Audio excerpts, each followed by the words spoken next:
Hey there, everybody. Welcome to our new Monday edition of Big Brother 23 Live Feed Spoilers. The Veto Ceremony is done. We have that to talk about. Yep. We also still have our poll up here at the channel over on the community board to name our plant. And it's getting to be kind of a close race here between Vincent Van Gogh and Mr. Plantacular.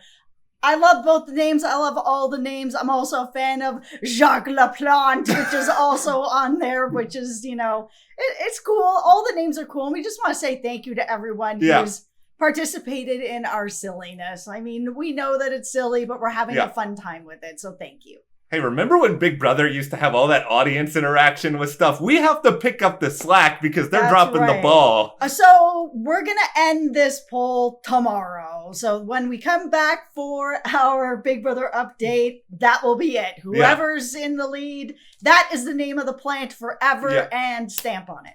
I know everybody's just going to be waiting with bated breath for that. I know it's always going to be leaning forward. It's like, I don't care what's happening in the house. Just give me the plant name. That's what's going to be going on here. That's right. All right. Well, before we do get into our update of all sorts of fun Big Brother 23 stuff today, hit that subscribe button. And, we've got so much other really fun stuff happening at the channel right now. Yeah, we do.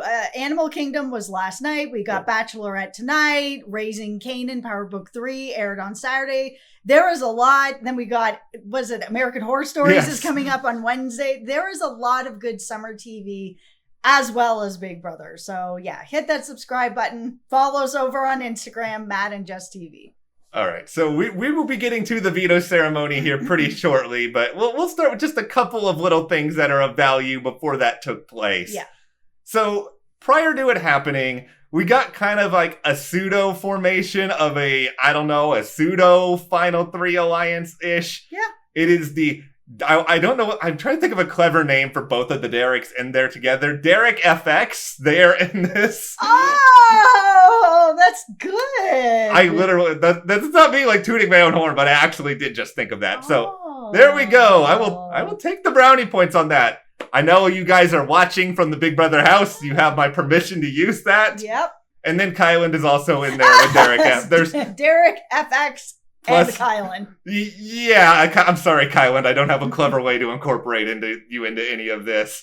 No, but I mean, what's kind of cool about this for Kyland is he's really in a pretty sweet spot. I mean, he's got this Final Three. He's got Derek X, who's pretty, loyal to him. I mean, Derek F, he doesn't like that, Frenchie's probably leaving, but, he accepts that he's got to move forward in the game. And Kyland also has a really good relationship with Sarah Beth. And he's actually told us, the live feeders, that he wants to go really far with her, which is a smart move because she's loyal to him. I continue to be very impressed by Kyland. I think he's done a good job of using this HOH to get rid of just like a big community house target and then also cement more relationships. There is kind of I'm not saying that Kyland is Derek. I'm not saying Kyland's going to end up like Derek. Let's all pump the brakes a little bit here. But it does remind me a lot of Derek's HOH in Big Brother 16. That's the only comparison I'm making, where Derek won HOH early, took out a big consensus threat, and didn't get too much blood on his hands. It's true. I'll give it to you. Yeah, so that's what I'll say there. I mean, the question that if Kyland was hanging out with us, which I wouldn't mind, I want Kyland to be my friend, but if Kyland was hanging out with us, the thing I would be mostly curious about is if it is, let's say he gets to the Final Three, and it's him, it's Sarah Beth, and it's Derek F. Yeah. I would take Derek F 10 times out of 10 over Sarah Beth, the Final Two, because I think Sarah Beth is a much better player. Yeah. Right now, just remember this is early in the game still, and things do change. I mean, there is something for laying low and then doing something later. Will Derek F do something later? Remains to be seen, but we have seen that type of strategy get to the end and win. So, yeah, I think he's just got to be flexible. He's got to keep an open mind. He's got to see what other people think. And if I'm one of the other people in the house right now, I look at Derek F and I'm just like, man, you stayed way too close to Frenchie for too long. You were brainwashed by that guy. Yeah, he was. But at the same time, they are on the same team together as well. Like, I think it's a difficult situation this time around because there is the teams. It does build, the closer bonds on the teams. It can do that, which is the purpose of the teams, right? Yep. They're trying to stop people from just, congregating together as a big alliance and rolling over everybody. They wanted to put people on teams to stop that, and it worked to some degree, especially with Derek F, because he is, close to people on his team.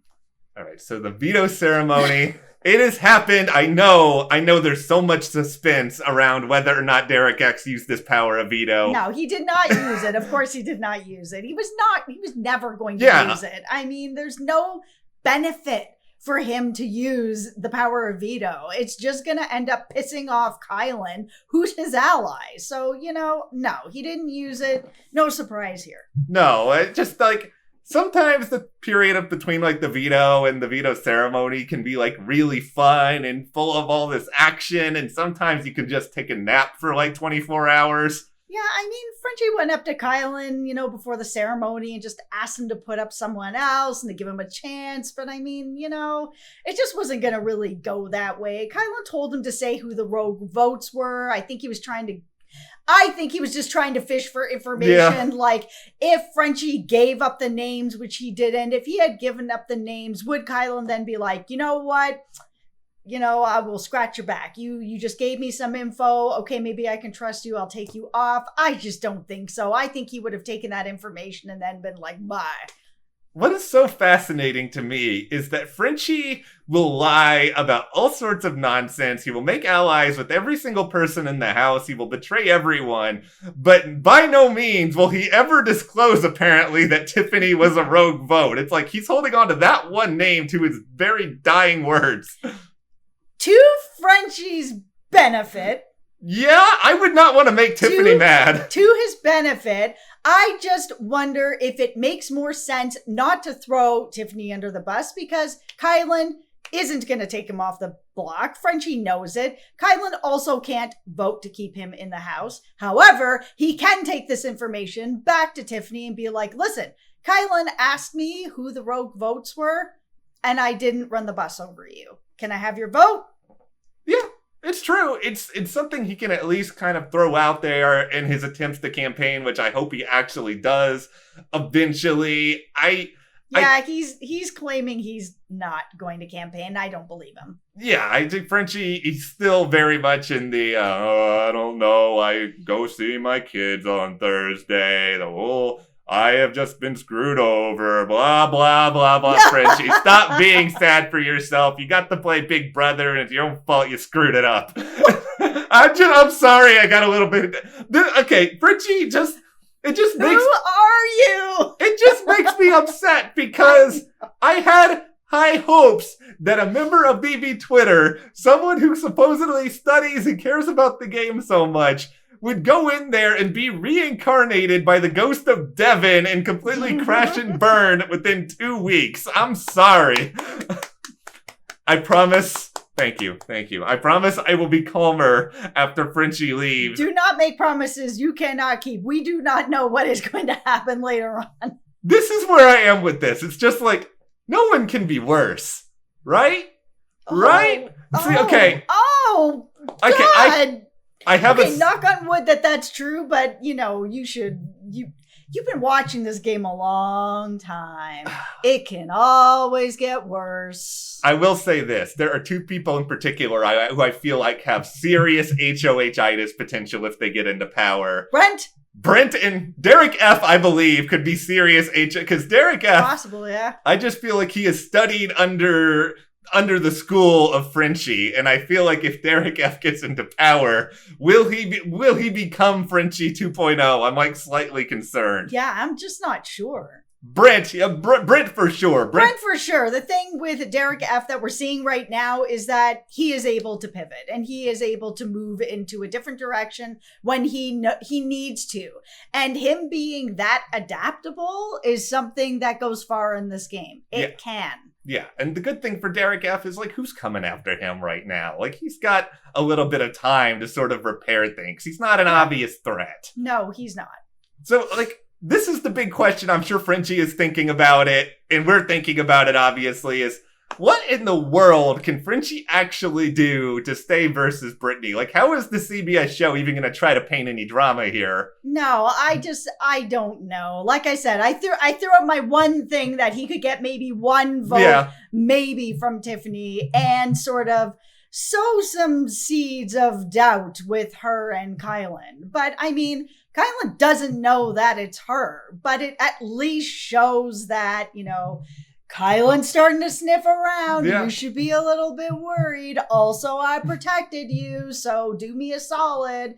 I mean, it's possible, but she's not going to throw him that vote. No, she's not going to throw him that vote. And like he's talked a little bit about wanting a pity vote, and maybe Derek F will give him a pity vote. I do not understand this. Like, what does he...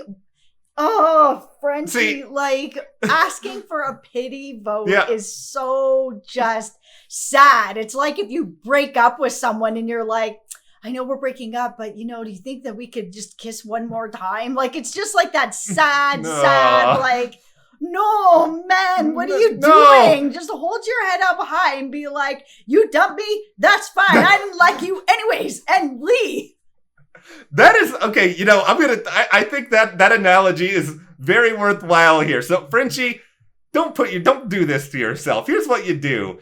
If you know you're going out unanimously, just go up on the eviction show, like do your shout outs and do all that, but then basically be like, as for everyone else, screw all of you. You guys all stink at the game. Just like go full blaze of glory at that point. Frenchie, it is only Monday. Like, yes, you have a lot of work to do to undo what you did, but we have seen crazier things on this show.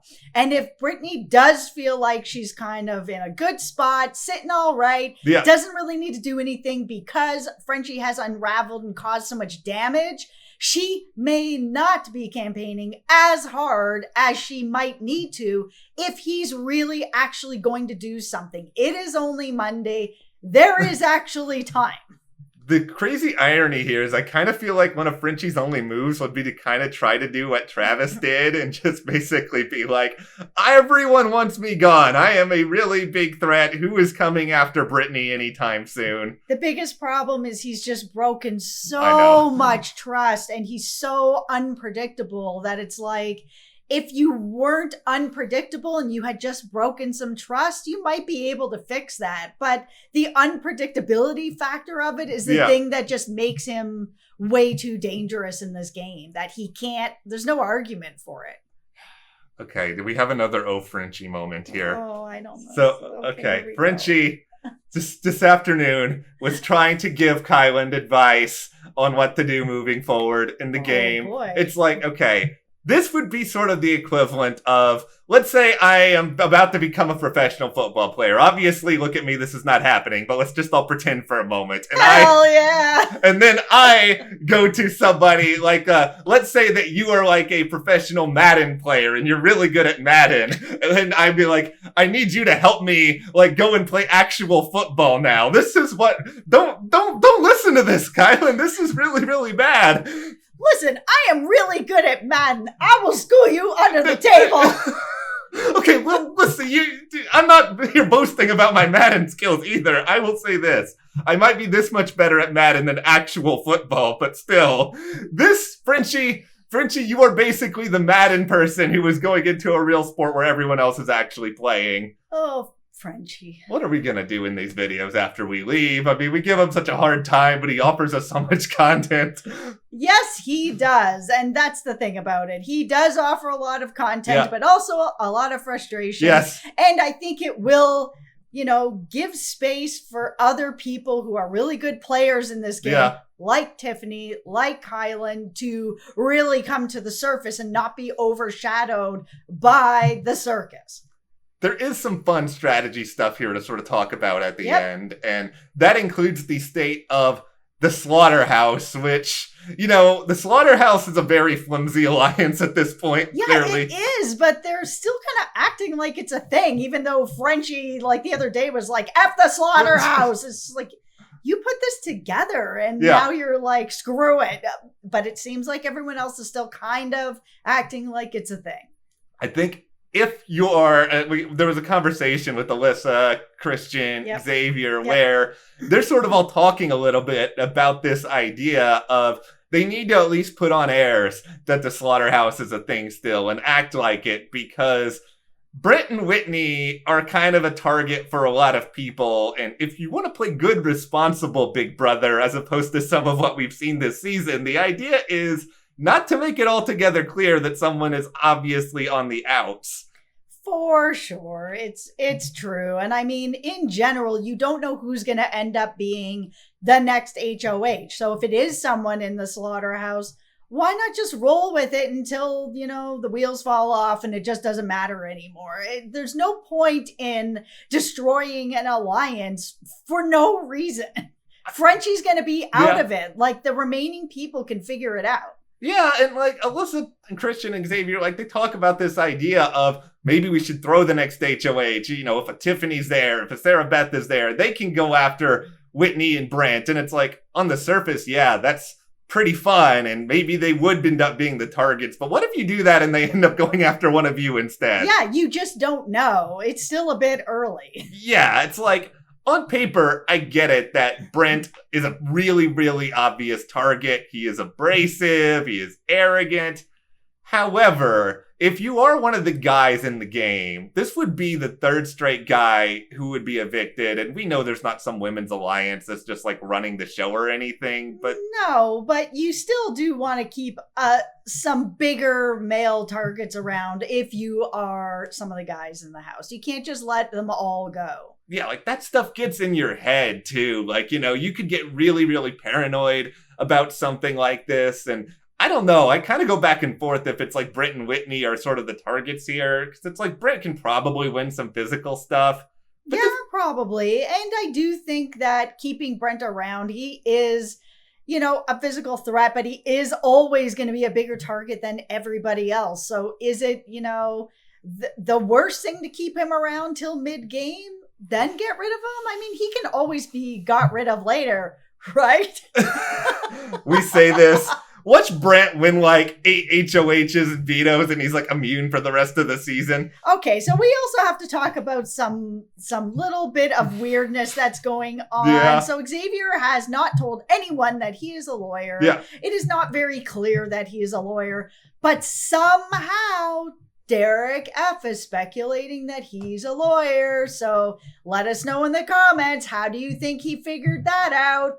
Diary room. So sorry, I had something in my throat there for a minute. See, okay, There's a lot of shade coming out in this video. You know what? I'm just gonna say it. This is probably what happens here. And I don't know if I'm fanfiction pinning this or not. But okay, I think you go into the DR. I don't think they were probably so, Derek F., what do you think about Xavier's understanding of the legal system? I don't think they asked that, but... No, I don't think that they do that. I truly don't. I think that, though, if you're a smart enough person and you're aware enough person, the DR, they're kind of playing the game, too, because they're wanting to tell a story. And maybe they ask a question, so what do you think about Xavier's intelligence? Or what do you think about his mind for the game? Or is there something about Xavier that you don't quite trust? And you sort of take something like that and it maybe reels you in. I just don't understand what the purpose of production wanting to do this to Xavier.